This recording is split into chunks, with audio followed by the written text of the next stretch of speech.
7h40, estamos de volta aqui com o nosso Panorama 95, nesta manhã de quarta-feira. Gente, recentemente o professor do IFRN Caicó, Carlos Eugênio, apresentou um projeto chamado SOS Titãs, né? A sociedade caicoense, a classe política, o setor empresarial. O que é que avançou de lá para cá com esse projeto? É o que ele conversa agora aqui com os ouvintes do nosso Panorama 95. Professor, seja bem-vindo aqui ao nosso programa. Bom dia. Bom dia, Marcos. Bom dia a todos os ouvintes da 95.9. Marcos, antes de responder sua pergunta, eu gostaria, se você me permite, de fazer vamos chamar assim, uma anamnese, né, do que aconteceu. Então, nós pensamos nesse projeto há cerca de 1 ano e meio, né, diante de algumas, digamos assim, provocações que chegaram até nós. Quando eu digo de provocações, é porque, né, alguns acontecimentos que houve. Então a gente passou a pensar, né, dar start ao nosso projeto, que seguiu uma rotina de 5 momentos. Né? O primeiro foi apresentar na Feira de Ciência, né, lá do Instituto, que aconteceu ao final de outubro. O segundo foi a nossa audiência pública, né, que eu pretendia abordar só um minuto sobre ela. O terceiro, o abaixo-assinado digital, que a gente vai estar lançando agora. E nessa fase que nós estamos agora, que é a novidade, que é a formação dos grupos de trabalho. A gente está com uma proposta de formar 5 grupos de trabalho. Eu sou um daqueles caicoenses, Marcos, que a cada domingo, depois do café, eu vou com minha esposa sempre olhar o Açude Itães, né? E assim, eu tenho ficado cada vez mais assustado. Domingo agora eu fui até o Itães.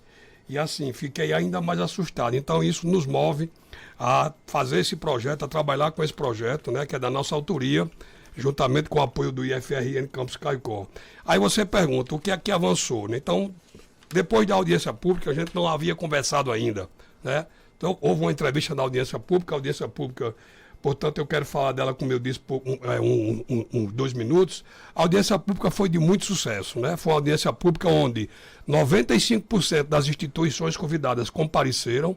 Nós tivemos um debate muito profícuo que durou a tarde, quase a tarde inteira, né? Dirigida pelo deputado Francisco.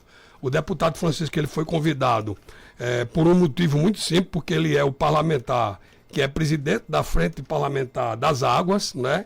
E aí nós tivemos essa audiência pública que foi muito importante, né? Tivemos um debate muito acalorado sobre vários pontos, inclusive com algumas sugestões que nós estamos agregando ao nosso projeto. Então a primeira novidade é que, né, o Procópio, que hoje é o diretor do IGARNE, né, levou uma proposta que já também não é muito nova, da questão de tirar o trânsito da parede do Itães, como você também já discutiu aqui com ele, Marcos, que eu assisti o programa, né, no dia, e um senhor que faz parte dos bombeiros de Caicó, que apresentou uma sugestão muito interessante que a gente não havia pensado, que para além daquela frente lá do lazer que a gente apresentava, ele sugeriu para que a gente pensasse numa praça, né, numa praça de esporte, e assim por diante. Na audiência pública, essas foram as novidades. Repito, a audiência pública foi de grande sucesso, nós fizemos uma reunião avaliando a audiência pública e foi uma coisa muito interessante. Quais são as 2 grandes novidades? Né? Então, a partir daquela audiência, ao final da audiência, nós nos reunimos ali, mesmo no auditório do Instituto, e ficou decidido que a gente criaria grupos de trabalho, né? Frentes de trabalho para que a gente possa, digamos assim, tocar o projeto. Antes disso, o que acontece? Nós estamos cadastrando o nosso projeto como um projeto de extensão, de fluxo contínuo. É um projeto que vai ficar em fluxo contínuo, né, no IFRN Campus Caicó. Então a gente está cadastrando o projeto foi remodelado, o projeto foi reconfigurado e a gente está cadastrando como um projeto de extensão. E a gente está criando 5 grupos de trabalho, que eu falarei dele daqui a pouco, né? E a gente está esperando assim que as férias, né, terminem, porque muita gente que a gente tentou entrar em contato, né? O pessoal está de férias, algumas instituições, as pessoas de férias, e aí a gente está com essa novidade, Marcos, que são os grupos de trabalho e o abaixo-assinado digital, que a gente também vai estar lançando, né, dessa semana para a semana que vem. Então, no caso, esse grupo de trabalho, o abaixo-assinado, eles vão trabalhar em que linha? Bom, então vamos lá. Os grupos de trabalho, então vamos primeiro falar deles. Nós criamos 5 grupos de trabalho. né? Começaremos a convidar as pessoas na semana que vem para outra semana ainda, porque a gente, como eu disse, está respeitando esse período de recesso das pessoas. O primeiro grupo de trabalho é um grupo de trabalho que a gente chamou o grupo de trabalho, né, dos rendeiros, né, daqueles que moram à margem do Intões. A gente fez uma pesquisa do Denox, e são 180, né, rendeiros, né, e a questão do cultivo das hortaliças. O que nós faremos com esse grupo de trabalho primeiro? A gente sabe que já existe um trabalho de educação ambiental, né, com esse pessoal, mas a gente quer aprofundar, Marcos e Geraldo, esse trabalho para que a gente possa desenvolver um processo de educação ambiental permanente. Essa educação ambiental trabalharia em que sentido? Especificamente na questão da preservação da mata ciliar, né, ao redor do Itães, como também no uso racional da água. E um segundo foco, que seria a questão das hortaliças. Por que a gente juntou grupo de trabalho rendeiro com cultivo de hortaliça? Porque a gente sabe, e foi dito na audiência pública, que parte desse rendeiro já trabalham também nesse sentido. Mas também trazer aqueles que hoje estão cultivando, digamos, hortaliças ali dentro da área do açude, para que a gente possa transferir para, né, pós-parede, né, pós-barramento do açude, e para que isso possa, inclusive, né, abastecer a cidade de Caicó. Então, esse seria um primeiro grupo de trabalho. O segundo grupo de trabalho é o grupo dos balneários.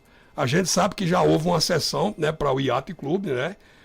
Extraoficialmente está sendo comentado, mas a gente pretende reunir o mais urgente possível, né, os dirigentes, os responsáveis pelos balneários, para que a gente possa também estar vendo a possibilidade, porque assim, a grande pergunta, Marcos, hoje é, os balneários querem reabrir? Os balneários têm condições de reabrir? Então a gente está convidando também as instituições para fazer um debate dentro desse grupo, para as questões pendentes, como por exemplo multas que são altíssimas, né, como o Alexandre Costa colocava lá na audiência pública, a multa do Pelicano, por exemplo, é de R$50 mil. Então a gente vai também a algumas instituições, ao governo do Estado, né, para ver se a gente consegue, né, digamos assim, dispensar essas multas e ver a possibilidade da reestruturação, né, desses balneários. Um terceiro grupo de trabalho seria o grupo da construção do canal Traíra-Itães. Eu acho que isso aqui, Marcos e Geraldo, é assim. Sem isso aqui, o projeto SOS Itães praticamente ele fica, digamos assim, eu não diria inviável, mas eu diria muito dificultado de acontecer. Foi colocado na audiência pública que o custo desse canal é de 35 milhões. Né? 35 milhões. A gente não teve tempo ali na audiência pública de aprofundar a discussão acerca desse custo. Mas eu me lembro que Sandra Kelly, né, a professora Sandra Kelly, que eu quero aqui mandar um abraço carinhoso para ela, a professora Sandra Kelly fez uma intervenção, não sei se Geraldinho estava por lá, o Marcos Dantas estava por lá, e a Sandra Kelly fazia uma intervenção que eu achei muito importante. Bom, custa 35 milhões, mas não vale a pena para nós revitalizarmos nosso patrimônio, né, nosso açude de Itães? Então é uma discussão que a gente não quer deixar de lado, é a construção do canal. Eu sei que já existe por aí, eu já assisti alguns vídeos de outras tentativas de fazer também, de trabalhar a partir desse canal. Um quarto grupo, Marcos Dantas, aí esse quarto grupo ele vai depender muito da conversa do grupo 2, que é o grupo dos balneários, né? A gente está também com uma ideia de ir até a CDL, né, para convidar empresários, para a gente ver aquela questão de que a gente, como é que possível, quais empresários estariam interessados em desenvolver atividades de lazer e cultura, né, uma vez o Itães recuperado, revitalizado, né? Agora, depende desse grupo 2, por quê? Porque a gente vai consultar os balneários, se eles têm condições de reabrir, se eles vão reabrir de fato, e se eles têm condições de, nessa área do balneário, eles colocarem essas atividades, que seria o pesca e pague, o passeio de canoa, o passeio de jet ski, de lancha e outras atividades. Então, é um grupo também que a gente pretende não deixar de lado. E, finalmente, o grupo dos pescadores, né? O grupo dos pescadores, que a gente respeita bastante, já é uma cultura, uma tradição que existe há muito tempo. A gente também gostaria de desenvolver com esses pescadores também um processo de educação ambiental, né, da preservação dos momentos de que não pode pescar e assim por diante. Então, essa seria a novidade, Marcos, além de que a gente tá se reunindo, eu estou propondo uma reunião com um grupo de professores da informática do Instituto, para a semana que vem a gente está lançando o abaixo-assinado digital. A gente já tem 1.000 assinaturas físicas que a gente conseguiu. E vai se converter em digital ou não? Não, a gente vai ficar com as duas propostas, né? Qual é o objetivo desse abaixo-assinado? Esse abaixo-assinado é para a gente demonstrar às autoridades, né, que existe uma vontade. Bom, se vai ser provado ou não, a gente só vai saber com o abaixo-assinado. Mas para a gente mostrar às autoridades que existe uma vontade, que existe, digamos assim, um grande sonho da revitalização desse nosso patrimônio. Então, Marcos, essa é a novidade que a gente traz, mas também, né, assim que esse período de férias, né, acabar, a gente está também pensando não, a gente vai efetivar esse trabalho no dia a dia, né, do cotidiano, para que a gente possa conseguir, né, nossos objetivos. O objetivo da audiência pública já foi alcançado, né, como a gente disse, avaliou que foi de muito sucesso, e a gente espera que essas outras 6 etapas também possam conseguir. A gente não vai dizer como se a gente não vai dormir, a gente não vai deixar de trabalhar dia a dia para que a gente possa recuperar o nosso patrimônio, né, o Açude Itães. Professor, essa dificuldade que o governo coloca de, por exemplo, investir recursos nesse projeto, dificulta, preocupa a sua pessoa? Preocupa bastante, né? O deputado Francisco, ele foi muito claro, né, na nossa audiência, né? Apesar de que ele disse que, né, o governo está à disposição, o deputado mineiro mandou uma mensagem dizendo que o mandato dele está à disposição, né, mas Marcos Dantas, como nós sabemos, isso aqui sem investimento, isso aqui sem preocupação dos órgãos oficiais, a gente sabe que fica muito dificultoso. Então, preocupa bastante, mas é uma coisa que a gente vai buscar, né, digamos assim, de forma ferrenha, incessantemente a gente vai buscar esse apoio, né, para que a gente possa realizar e também contar, né, com os empresários de Caicó, com a sociedade civil, para que a gente possa estar realizando esse sonho que é a revitalização do Açude Itães. E a repercussão popular? O que é que as pessoas comentam quando lhe encontram nas ruas ao tomar conhecimento desse projeto? Olha, a repercussão popular é a mais positiva possível, né? A gente tem recebido, inclusive via WhatsApp, né, mensagens, né, de pessoas que conhecem a gente, que conhecem o nosso trabalho, né? Então a repercussão é a mais positiva possível,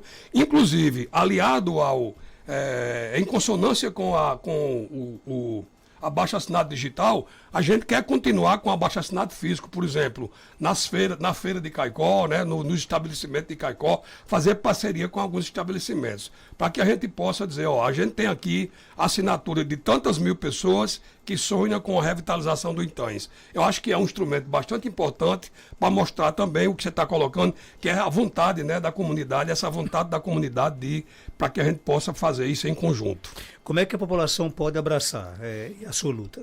A população pode abraçar a nossa luta no primeiro momento, fazendo sua assinatura no abaixo-assinado, né? E depois, assim, participando, né, digamos assim, de eventos que a gente também pretende, né, promover, né, reuniões. A gente pretende apresentar o programa, esse projeto, agora na volta da Câmara Municipal, dos vereadores, aqui em Caicó, né? E a gente pretende também andar pelo Seridó, fazendo algumas reuniões para que a gente possa apresentar o projeto de forma mais clara. Então a gente conta com essa adesão. A gente dizia na audiência pública, uma das falas que eu fiz na audiência pública é que a gente também precisa começar também a fazer um trabalho, e isso seria, digamos assim, concomitante ao projeto, que as pessoas possam se interessar, a comunidade, né? As pessoas possam se interessar mais, Marco, por essas discussões, né, do ponto de vista de quando acontecem as audiências públicas, as reuniões, que a comunidade possa interagir, possa participar mais, para que a gente possa ter essa força da comunidade. Aqui não seria o sonho do professor Carlos Eugênio, mas o professor Carlos Eugênio entregando isso, juntamente com o IFRN Campus Caicó, entregando isso para a comunidade, para que a gente se abrace e faça desse projeto, desse sonho, uma realidade possível e não muito distante, num futuro não muito distante. A Câmara de Vereadores, por exemplo, poderia contribuir mais? Sim, a Câmara de Vereadores e o prefeito de Caicó, o Poder Executivo pode contribuir, né, dando apoio ao nosso projeto, né?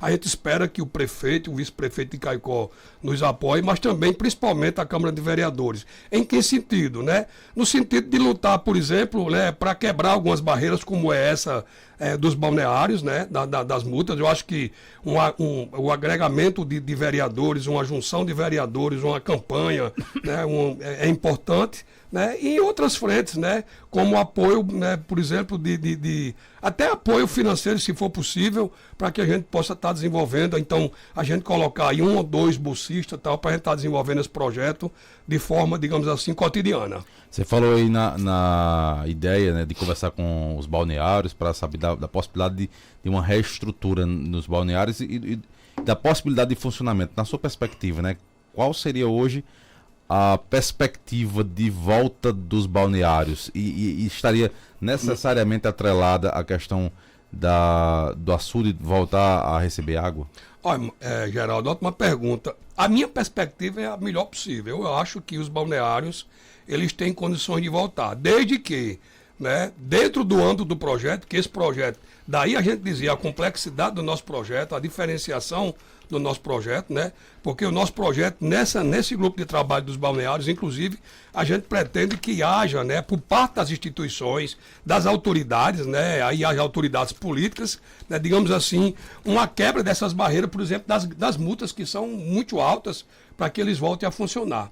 E né, talvez um apoio, né, do empresariado, das comunidades, principalmente do empresariado, para que a reestruturação física desses balneários aconteça. E o Eu acho que uma funcionamento das plano mais dele? difíceis é a do iate. A gente chamava assim, a parte de cima do iate. Eu acho que é uma das reestruturações mais difíceis. Mas eu acho que os outros balneários eles estão num caminho mais fácil. Pegando esse gancho de Geraldinho aí, qual é a vocação que você conseguiu identificar que as pessoas querem dar ao Itães, por exemplo? É lazer, é turismo, é pesca, é agricultura, é piscicultura? Marcos, a gente quando preparou o trabalho, a gente preparou o trabalho em 3 frentes, né? Quais seriam as 3 frentes, né? A questão das hortaliças, mas não fica só no âmbito da hortaliça. Dessas plantações que acontecem já dos rendeiros, mas também dessas pessoas que estão plantando ali na área. A questão da pesca, que a gente não pode esquecer, né? É uma cultura, é uma necessidade, existe um grupo de pessoas ali que depende disso. E aí, Marcos, eu acho que o mais importante mesmo é o lazer, né? E quando esse lazer for estruturado, bem estruturado, a gente abre a possibilidade daquilo que a gente luta há tanto tempo, é a luta do Sebrae, é uma luta do IFRN, que é a questão do turismo, né? De colocar o Itães nessa rota do turismo de interior. Então, nesse ponto aí, de transformar o Itães em um braço de turismo de lazer, a reabertura dos balneários é importante. É fundamental, né? Agora, voltando ao que Geraldo perguntava, lembram-se, não sei se vocês lembram, não sei se vocês frequentaram cada balneário desse, mesmo com açude, com a água muito distante, né? Porque era um ambiente agradável, é um ambiente em que, por exemplo, a população de Caicó, aquela que não tem acesso, por exemplo, a piscinas particulares, a grupos, a clubes particulares, né? Eu acho que era uma das únicas opções de lazer que Caicó tinha, né? Frequentar o iate, frequentar a PUC, frequentar o Pelicano, a ASDEC. Então, é esse sonho também que eu acho que a espinha dorsal desse projeto, né, é também essa questão do lazer e de colocar o Itães revitalizado na linha do turismo do interior. E a revitalização necessariamente também passa por uma questão da volta do reservatório, seja por condições naturais, né? Sim. Nas chuvas, Sim. ou então de uma outra forma, como é o projeto aí de levar água das traídas. Então, necessariamente tem essa condição também. Passa por esse caminho. Né? Passa por isso. E existem 2 linhas, vocês sabem que existem duas teorias, né? Tem um grupo de pessoas, mesmo assim, dentro dos órgãos oficiais, que defendem que o Itães nunca mais atingiu sua cota, né, vamos chamar assim de sangria, como a gente chama no Seridó, né? Porque não choveu o necessário na bacia do Itães. Mas a gente sabe que a ANA já declarou, já oficializou que existe 1.200 barramentos, né, acima do Itães. E outro grupo defende que isso só será possível com essa construção do canal, que é um sonho antigo. Esse canal não é uma ideia nossa, é uma ideia que nós adotamos no nosso projeto, até para ser aqui pela fidelidade intelectual, né? Mas assim, eu sou dessa corrente, que o Itães só voltará a ter água de sangria, de verter, né, com a construção de um canal, porque esse número de barramentos que existe acima do Itães realmente dificulta muito. Mas o projeto, ele passa também por pensar esse caminho aí dessas barragens, pelo menos fiscalizar e analisar isso aí? Não, aí a gente não chegou até aí, certo? A gente chegou. Agora, na audiência pública, o que é que as pessoas disseram que eu achei fundamental? Por exemplo, a vereadora eleita Ana Aline, ela deu uma declaração que eu achei fundamental. Ela disse assim, eu falo em nome das pessoas que têm barramentos. Esses barramentos são fundamentais para as comunidades que ali estão. Então, assim, é uma coisa que a gente tem também que lidar com muito cuidado, né? Porque uma coisa é você enxergar esses barramentos como uma possível barreira para o Itães não verter mais água. Mas tem que pensar também nas comunidades que fizeram seus barramentos e que sobrevivem também disso. Porque se colocar no lugar dos outros é muito difícil. A gente criticar, o Itães Exatamente, tem 3.500 barramentos. A gente sabe a importância que tem um barramento como esse para uma família que precisa de água, né? Exatamente. O Itães deixou há muito tempo de ser, às vezes até algumas pessoas não gostam de quando a gente diz isso, mas o Itães deixou de ser há muito tempo, né? Um reservatório importante para abastecer Caicó. Sim. Caicó conta hoje com Oiticica, né? Conta com o Rio Piranhas, né? Você acha que, por exemplo, até João Medeiros até coloca aqui o seguinte, há um canal da barragem das Traíras para o Itães e de criar um conflito com a população de Jardim do Seridó que precisa da água da barragem. Mas é bom lembrar, viu, João? Não sei se o Carlos pode me corrigir, mas a ideia desse projeto, desse canal, é que esse canal seja após a parede do açude, não é dentro do açude, não é isso? Exatamente. Esse canal, ele não poderá, aí nosso projeto defende isso de forma muito clara. Esse canal não é um canal que vai estar antes da sangria. Esse canal só é possível após a barragem sangrar. Então o Itães receberia água da sangria da barragem das Traíras. Exatamente. Seria controle. Não teria prejuízo nenhum para nenhum prejuízo. Isso se a gente pensasse dessa forma no projeto, a gente não estaria agindo de forma correta. Então, é por isso que a gente convidou, né, na nossa audiência, a gente convidou pessoas de órgãos dessas cidades, Jardim, São José e tal. Não seria afetado, porque essa água só iria para o Itães depois da sangria. Né, uma vez a barragem das Traíras vertendo água, sangrando, como a gente chama aqui no Seridó. Aí ele coloca, o Oiticica vem aí, o lazer e turismo será lá, mas não é tão pertinho também de Caicó também não, é 50 quilômetros, nem todo mundo tem transporte. Né? Quero agradecer ao ouvido, vamos dizer a ele que será laica, né? Laica. Às vezes eu percebo, Carlos, que há uma dificuldade aí das pessoas em querer dar uma destinação ao Itães. Né? Parece que as pessoas preferem que o Itães fique do jeito que está. Exato. É isso? E aí, Marcos, você quando tiver, Marcos e Geraldo, né? E o amigo que chegou aqui, né? Joaquim do Centro de Saúde. Joaquim, né? Do Centro de Saúde. Quando tiver a oportunidade, vão ao Itães. Todo domingo, obrigatoriamente, todo domingo, depois que eu tomo café, eu e minha esposa pegamos o carro e vamos ao Itães. E domingo agora eu fui e fiquei desolado, assim, sabe? Porque é assim, só aquele leito do rio, como a gente viu há anos atrás, né? E a perspectiva é qual? Será que vai chover? Será que essa teoria da chuva da bacia, né, será que vai chover esse ano? Então, assim, esse canal eu acho que ele é fundamental. E se é 35 milhões, se é 40 milhões, eu acho que os órgãos oficiais têm que fazer uma força para que Caicó tenha a revitalização do açude Itães realizada. Te ouvindo conosco, bom dia. Marco Dantas, bom dia. Eu estou ouvindo vocês falando aí em barramento antes do Itães, nasquelas comunidades. Olha, os açudes que tinham antes, que tem agora, antes já tinham. Antes eram açudes, hoje são barreiros, porque estão todos aterrados. Isso aí você pode divulgar e ter pura certeza. Que eu nasci e me criei na comunidade próxima ali, no Manhoso. Conheço tudo isso ali. No tempo de Eloy Cezinho não tinha açudes, porque foram feitos novos. E hoje não, são todos aterrados. E estão tudo seco. Lá em casa mesmo é um exemplo. Lá tem um que sangrou em 2004, nunca mais sangrou, sequer encheu. E aí, é barramento ou é falta de chuva? E aí, barramento ou falta de chuva? Obrigado aí pelo ouvinte, pela participação. A gente quer deixar claro que o nosso respeito aos barramentos ele é irrestrito. A gente está respeitando isso. A gente não discute, né, a questão de acabar com esses barramentos de nenhuma forma. E aí, assim, eu sou da teoria que, né, os barramentos também contribuem para que o Itães não receba água. Mas quando a gente diz isso no projeto, a gente não quer dizer que esses barramentos devem ser, né, cancelados ou destruídos. De forma nenhuma. Eu acabei de falar do testemunho da vereadora, que é uma moradora aí da região, certo?